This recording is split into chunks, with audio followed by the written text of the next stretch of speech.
Salah satu atlet cabang olahraga tarung derajat dari Satuan Latihan Kecamatan Ciawi, Kabupaten Bogor, Muhammad Ridwan dipastikan masuk ke dalam gerbong Jawa Barat untuk berjuang di Pekan Olahraga Nasional PON Aceh Sumatera Utara 2024. Persiapan mental serta fisik untuk mengikuti event bergengsi tersebut terus dilakukan Ridwan bersama tim boxer Jawa Barat. Ridwan sendiri pada PON nanti akan bermain di kelas 64 kg dan 67 kg di nomor tarung.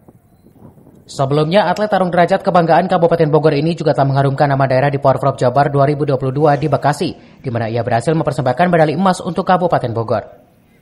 Persiapan sih dari Bekapon sebelumnya ya, udah latihan, tapi sudah masuk TC lagi. Sekarang alhamdulillah untuk PON Aceh 2021 tuh kita baru TC ya. Sekarang tuh ya lambat laun juga pasti akan meningkatkan lagi kemampuan fisik serta mental dari saya dan teman-teman saya. Daerah yang diwaspadai nanti. Diwaspadai sih untuk pertama ya Aceh dan Sumatera Utara. Soalnya kan mereka itu tuan rumah ya. Itu pasti persiapannya juga lebih gila-gilaan. Kita juga nggak akan kalah dari mereka persiapannya. Gitu.